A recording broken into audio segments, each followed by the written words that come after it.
My name is Vatsal, and with us today is eminent investor and author Gautam Vaid. Gautam is the author of the international bestseller, The Joys of Compounding, and he's a portfolio manager at an SEC registered investment advisor based in Salt Lake City, Utah. And previously, he served at the Mumbai, London, and Hong Kong offices of Citigroup and Deutsche Bank as senior analyst in their healthcare investment banking teams. He is also a CFA charter holder and a member of the CFA Institute. And in 2018 and 19, he was profiled in Morningstar's Learn from the Master series. And more importantly than that, everyone, he is from Kolkata, the same city as me. And we connect a lot that way. And thanks a lot, Gautam. It's great having you here. And just FYI, everyone, I bought The Joys of Compounding, his book, about a month ago, and it's so good. You can see my bookmark, I've almost finished 70% of it. So thanks a lot, Gautam, for being with us today. It's an absolute pleasure having you here. Thank you, Vatsal. So kicking off, Gautam, my first question is, as I said, right, you're from Kolkata. So what has your journey been like from Kolkata to Salt Lake City? And did you ever imagine that you'd come so far in life and in fund management? And where did this passion from investing rise from? So I come from a family of 4 in Kolkata. I've got 3 elder siblings, and I come from a Marwadi family. And as you very well know, we Marwadis have got business in our genes. So ever since my early teenage years, I was always fascinated by the world of business, especially by the fact that once a solid foundation is established for a business, the owners don't work for money, rather money works for them. I did my graduation with a specialization in commerce and accountancy. So pursuing higher studies in the field of finance seemed like a natural extension. I did my MS in finance from ICFA University, Hyderabad, India. And I did my MBA in finance from Nirma University, Ahmedabad, India. Later on, I also went on to obtain my charter from the CFA Institute in the US. After completing my MBA program, I got hired as an analyst in the investment banking team of Citigroup at their Mumbai office, where I worked for 3 years. And after that, I joined Deutsche Bank as a senior analyst, where I worked for almost 4 years as a senior analyst in their investment banking team. Now, regarding how did I get my start in the world of stock market, as is the case with most first timers and most newcomers in the stock market, I got actually sucked into the stock market out of sheer greed during the fan and euphoric phases of a bull market. In my case, it was the 2003 to 2007 bull market in India. I still remember that I had purchased a mutual fund named Reliance Power Sector Mutual Fund and a stock named Ispat Steel, because both of them were in the highly fancied industries of power and steel at the time. And both those mutual funds and that particular stock had recently appreciated very sharply in a short span of time. Now, recency and vividness biases are very powerful but highly costly behavioral mistakes. Both those investments crashed 70 to 80% within a span of 12 to 18 months from the date of my purchase, and I'd successfully gained admission into the stock market by paying my tuition fees. Despite this bad initial experience, however, my interest and curiosity about the stock markets remained very high throughout the first 7 years of my professional investment banking career. And one fine day, I came to the realization that we just have this one short life to live our dream. And I did not want to waste any further time doing something that I was not truly passionate about. I was so keen for a career shift that I relocated to the US in May 2015 without a job in hand. One of my relatives who is a US citizen, he sponsored my green card. Now, I was under the impression that since I've got an MS in finance, I've got an MBA in finance, and especially because I'm a CFA charter holder, and this degree is highly valued in the investment management industry, I would land a stock market job very, very quickly in the US. But as you know, life is not a bed of roses for those trying to carve their own destiny. I got rejected in the first 3 stock market job interviews in the first 6 months in the US, but I did not give up. I was very firm and adamant that I'm not going to go back to my previous field of work where the presence of perverse incentives constantly led to incentive cost bias and conflicts of interest and did not suit my personal nature. At the same time, I kept on declining all the investment banking job interview calls that came my way in the US, even though they would have paid very high dollar salaries. And I also ran out of whatever little money I brought with me from India. And to take care of my living expenses in the US, I took up a minimum wage job as a front desk clerk at a hotel in San Francisco, where I used to work during the graveyard shift. Now, for the uninitiated, the graveyard shift is one which runs from 11 p.m. at night to 7 a.m. in the morning. Even though that particular phase was very challenging for me, intellectually, physically, emotionally, and psychologically, I still highly value those days of my life, because for the first time after my initial very hectic and busy professional career, I finally got time to read and learn and think for myself. The pace of work from late night to early morning at the hotel was pretty slow, and I made full use of the free time to read up every single blog article ever published till date, till on blogs like Safal Niveshak, Fundu Professor, Jana WordPress, Basic Investing, and Microcap Club, among others. And the passionate pursuit of lifelong learning had finally begun. Now, luck, chance, serendipity, and randomness have always played a key role in my life till date. One fine night during November 2016, I randomly clicked on the quick apply button on a job application on LinkedIn, and wonder of wonders, I was called for the interview for this particular position, even though it was for a senior role in an investment management firm, and I had zero formal stock market work experience up to that particular point. And this is the phase in my life in which I was about to experience the power of compounding knowledge in action. All those hundreds of hours spent during the previous 15 months at the hotel reading those blog articles had built a very strong intellectual foundation for me in investing. And this time I cleared all the 3 rounds of my stock market job interview. This knowledge is what I was lacking during the first 3 stock market job interviews in my initial 6 months. And one should always remember that self-confidence comes from, basically body language derives from self-confidence, and self-confidence derives from knowledge, right? So if you keep on learning, if you keep on educating yourself, you'll automatically develop that confidence to tackle the challenges in life. And I was hired as a portfolio manager, and it was like a dream come true for me, because I never expected to land a role as a portfolio manager straight away. I thought I'll join as a junior analyst and then I'll work for 10, 12, 15 years and work my way up the ladder. But ever since that day, life has been great. I love what I get to do every day. And the best part is I get paid to learn and improve every single day. So that in a nutshell is the summary of my story, both from a professional career and my journey in the stock market. That is very, very inspiring, Gautam. And I'm sure like a lot of viewers who are seeing this video and are facing a lot of struggles in their own career, let alone their investments, right? There's so much to learn about the actual power of compounding. So, aligning with this, right? My next question is, so there are certain, I think I had read a tweet of yours which made very profound sense to me, which said that there are certain finer nuances to individual position sizing where you're initially allocating some money to stocks and you keep buying every month, or what you call as subsequent pyramiding. So how does one get to learn this, and what has been your experience with this, and how have you evolved this approach where you build a position and then you pyramid it, you build more deep into it? So how has that experience been for you, Gautam? So it's a very good question, Vatsala, and this is a very, very important subject. Many investors on FinTwit and otherwise talk about stock picking, but very few people talk about allocation. And in my view, allocation is equally important, because anyone can pick a winning stock, but the great investors differentiate themselves through superior individual position sizing. And this topic is so important that I've written an entire chapter on it in my book. Personally, I basically buy initial positions in my portfolio with a weighting of 3 to 5%, and then subsequently average upwards on superior management execution when the management executes above my expectation. And I evaluate all the positions as per the potential risk of permanent loss of capital coupled with above average return potential. That is basically how I decide the individual allocations. And individual position sizing is very important, not only for its impact on overall portfolio performance, but also for one's mental peace of mind. One should sell down to the sleeping point if a single position becomes a discomfortingly large percentage of overall portfolio value. Also, one should have higher weights in businesses with high longevity of growth, disciplined capital allocators, and strong growth prospects. As Mae West famously said, too much of a good thing can be wonderful. So, we have limited and finite capital at our disposal. So always think in terms of opportunity costs and try to maximize the opportunity costs. And, that is the right way to think about individual position sizing.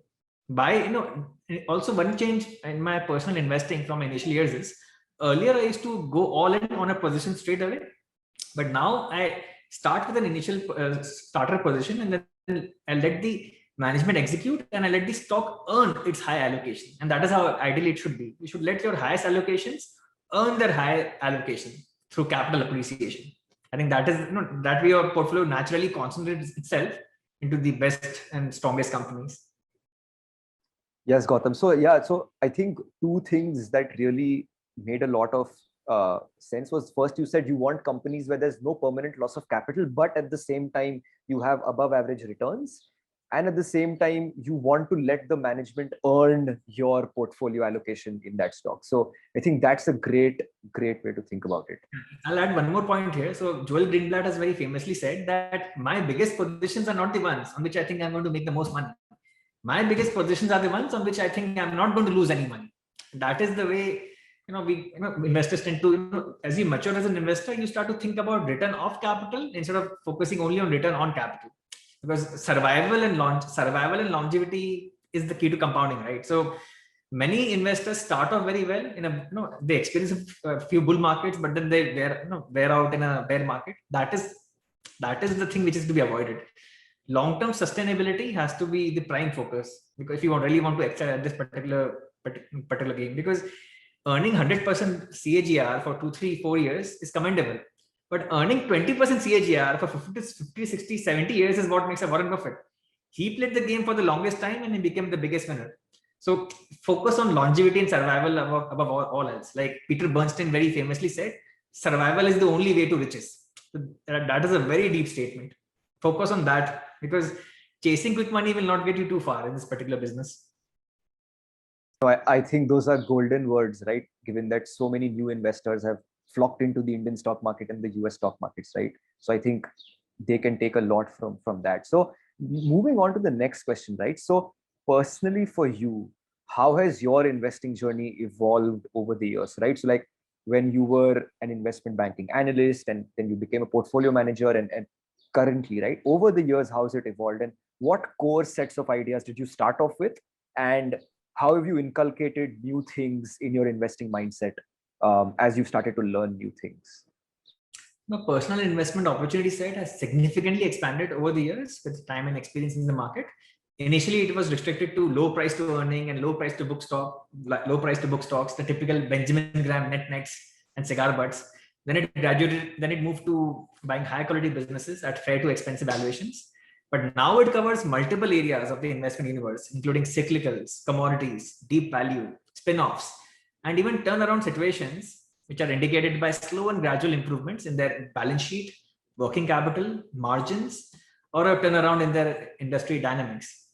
Instead of being restricted by my personal biased views to a small opportunity set, as was the case in my initial years, now I'm able to invest in a variety of industries and situations wherever I find mispricing of value and a highly favorable risk-return trade-off. No one single strategy works all of the time and in every kind of market. And that is why it is essential to build one's investing arsenal to be able to hunt for value from within different areas. And over the years, I've come to realize and appreciate just why this is so critically important. It is because there is always a bull market going on at all points of time in some specific sectors of the stock market. For example, during the 2009 to 2013 bear market in India, IT services, pharmaceuticals, and consumer discretionary created a lot of wealth for investors.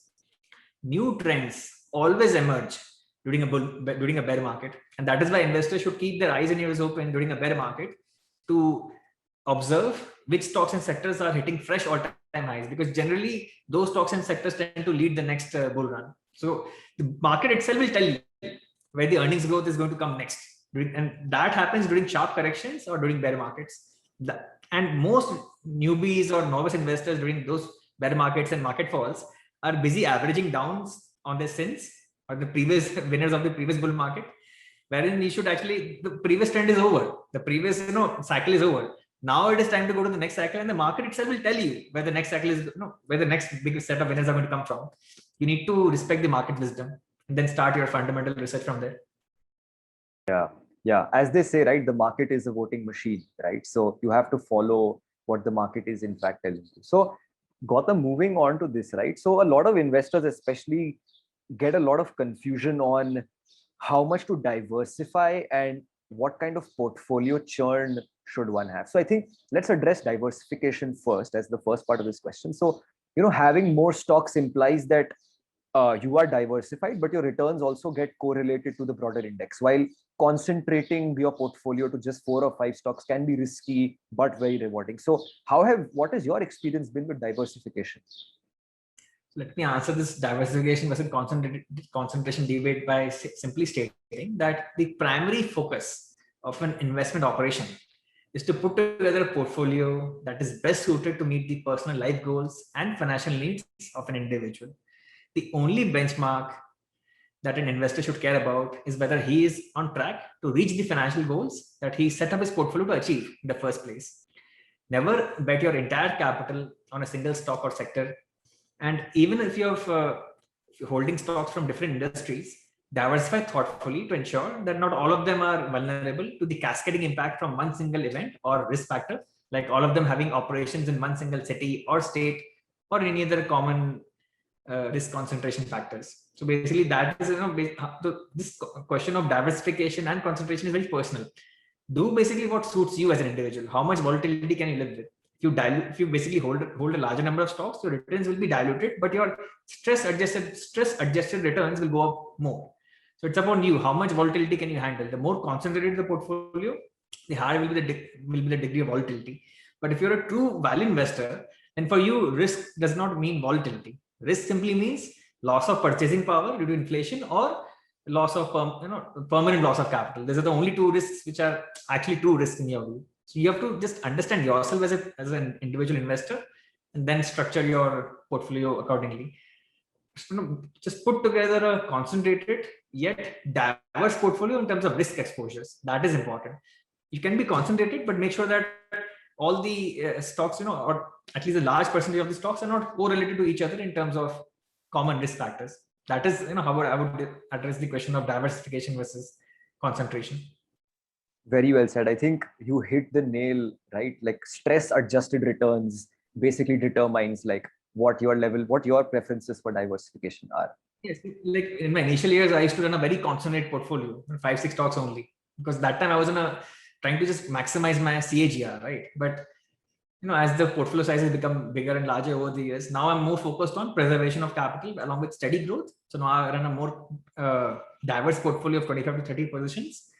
So it just helps me sleep well at night.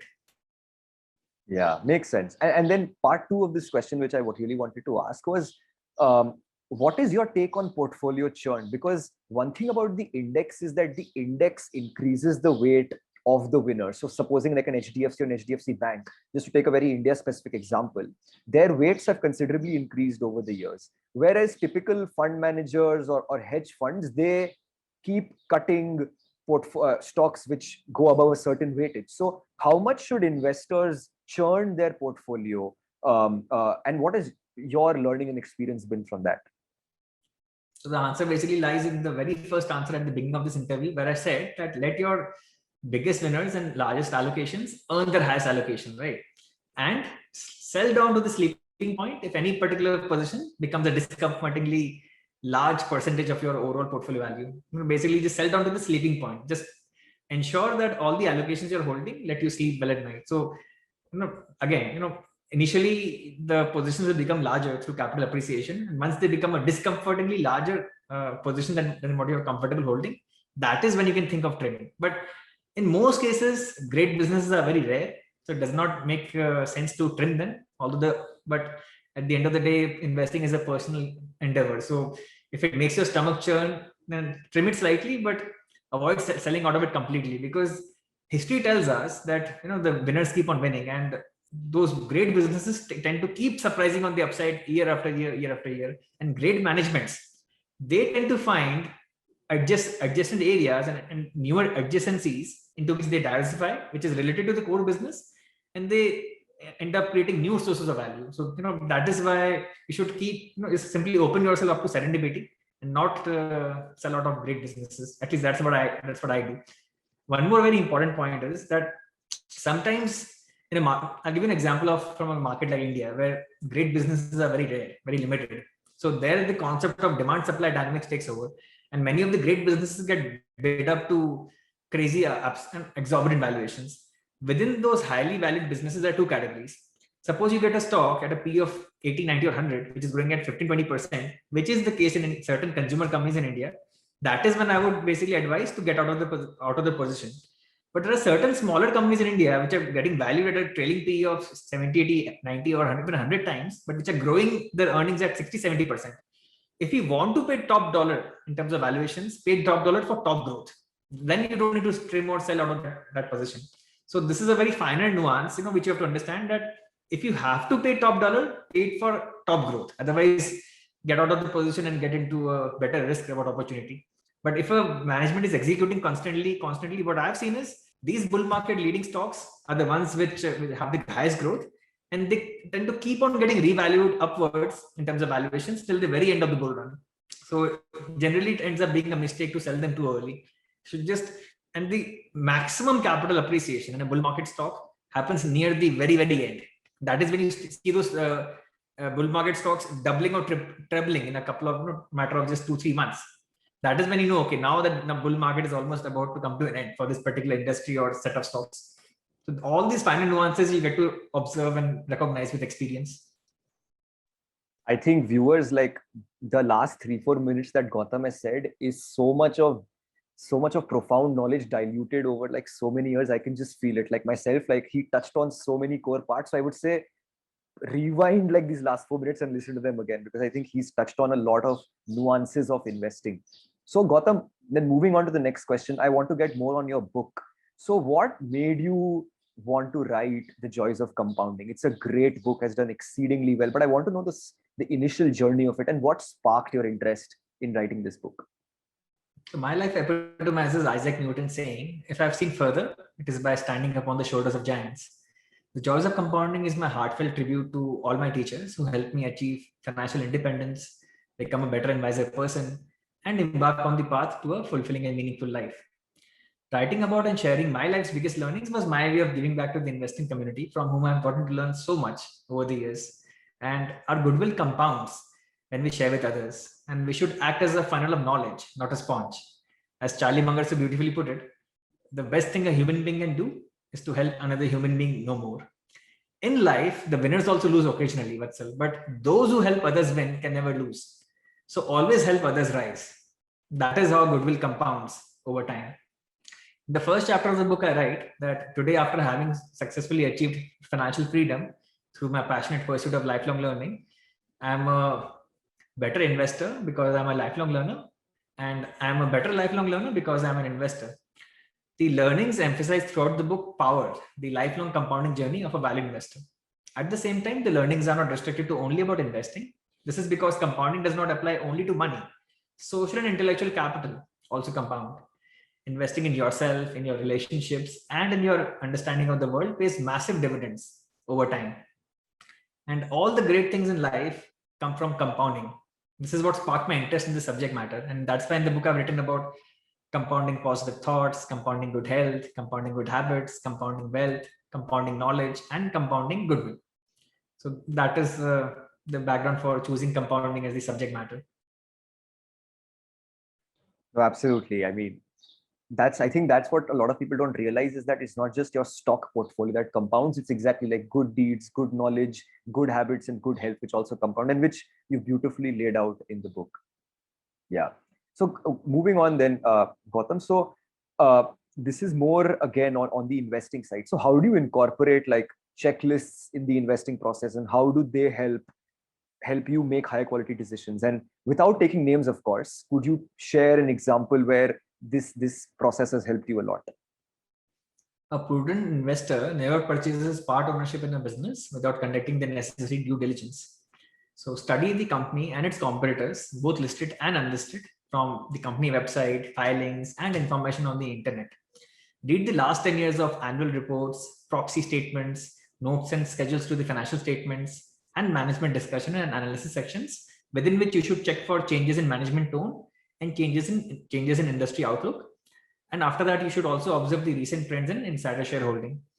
After you have concluded the initial groundwork, proceed to study the following parameters in checklist fashion: income statement analysis, balance sheet analysis, cash flow analysis, returns ratio analysis, operating efficiency analysis, management quality analysis, as well as a psychological checklist of the standard causes of human misjudgment. And all of these are elaborated in detail in my book as well, in the chapter on checklists. Now, the ideal checklist is very subjective and it varies from situation to situation. And an investor should have a clear understanding of what he is trying to achieve in each individual investment situation. For instance, the primary checklist items to look at when evaluating cyclicals or commodities or spin-offs is very different from the primary checklist items you would look at when evaluating a high quality business, where quality of business and quality of management is the most important. So different checklist items for different situations is what I would prescribe. Thanks a lot, Gautam. Yeah, that makes a lot of sense. Okay, and then you speak about a lot of psychological biases that prevent investors from making rational decisions. So could you speak about some of these biases and an example of where how you avoided or how you just prevented falling prey to those biases, and generally how have these helped in your decision making? I think that is very relevant for investors in today's time, because as they say, it's more about emotion and handling all of that urgency rather than like intellect. True. In my book chapter on commodity investing, I've talked about my investment in a graphite electrodes business named HEG Limited in India during 2017, in which I'd made more than 270% returns in less than 5 months on a big allocation. And 1 month after the date of my sale, I came across a news report in the media which stated that graphite electrodes prices were actually going up further per metric ton, and that the supply situation in the market was becoming even tighter. When the facts change your mind. I immediately repurchased HEG, this time with half the percentage allocation that I had at the time of my previous exit. And in one single go, I was able to conquer a host of personal biases, which had affected me since the beginning of my investment career, namely anchoring bias, commitment and consistency bias, and status quo bias. And this is why the HEG investment will always be very special to me. Apart from helping me achieve financial independence, it also was a big step forward in my evolution towards rationality. I finally exited my second investment in HEG in August 2018 at a very handsome profit, leading to a total compounded profit of more than 350% in less than 1 year on this company stock. This is the kind of returns you can make when you're able to control your biases. Just simply accept reality for what it is, not what you wish or hope for it to be. That is the key to becoming a successful investor. Thanks a lot, Gautam, for sharing about your journey with that particular company. So, my last question, I know you've already taken a lot of your time. So have there been any personal aha moments in your investing journey in the last years, right? Where you just realize something profound and you're like, aha, okay, this has completely changed the way I think, or had a great impact on your investing style. That would be great. It has to do with the meaning of compounding with regards to investing in particular. And it happened a few years ago when I came across this Ambit report, which talked about how compounding is convex on the upside and how compounding is concave on the downside. And what that simply means is the positive impact of compounding increases on the positive side, and the negative effect of compounding decays on the downside. Simple example I'll give you with numbers. Suppose you pick two stocks, and one stock appreciates 26% over 10 years, and the other stock depreciates 26% CAGR over the next 10 years. Intuitively, most people would say, okay, plus 26, minus 26, it should become zero every year, right? But it doesn't work that way. You'll be surprised to know that a portfolio of those two stocks in which one does 26% CAGR and one does negative 26% CAGR, you'll end up with a total portfolio return of around 17.6% over 10 years. Now, very few people understand this. And imagine the game of investing is so rigged in your favor. It's a game in which you can be wrong half the time and still you can make so much money. And this was a very, very big aha moment. And once I realized this, then for me, investing became a no-brainer. Then I immediately understood that eventually, just by the sheer force of compounding, I will eventually become rich.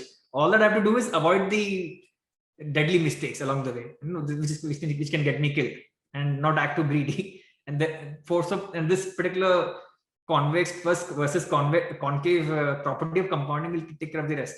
So this was a very, very big aha moment in my life. This was one. There was one more very big aha moment which I'd like to share with you. This happened when I read the 23rd wealth creation study by a brokerage company in India called Motilal Oswal Financial Services, authored by Ramdev Agarwalji. In that, they basically talked about how companies create value. There are basically only two ways in which companies can create value as from the investing perspective. One, for companies with high return on capital employed, they should focus on increasing their top line growth to create value. And for companies which are having very low return on capital employed, they should focus on increasing their return on capital employed to create value. So basically, if a company which is having low ROC tries to grow very fast, it ends up destroying value. So to create value, they should focus on increasing ROC. And for a company which is already enjoying high ROC, the law of diminishing marginal utility starts setting in. So beyond a certain point in terms of ROC, it doesn't really make much difference. They should focus on increasing top line growth. So this is also something which has shaped my investment philosophy. So now I have two sets of stocks in my portfolio. One is the high quality secular growth businesses, which have got high ROC and high top line growth, high revenue growth, high business growth. And the next set of companies is the low ROC businesses. Basically, those are the businesses which have just completed a very big capacity expansion and are suffering from initial low margins, and after those capex is done, so they are optically they're showing a low ROC, but moment the earnings from the new expansion starts kicking in, the return ratios will improve, they start creating value, and the stock and the return ratios improve, and the stock starts getting re-rated. So this happens in case of commodities and cyclicals, and the other half is composed of high quality business. So that was, I thought that was a very profound insight which I got from that particular well study, and that is what shapes my portfolio as of today. Of course, demergers and spin-offs are a different beast altogether. We can discuss that some other day, but I also engage in participating in demergers and spin-offs because they are often misunderstood by investors across the world.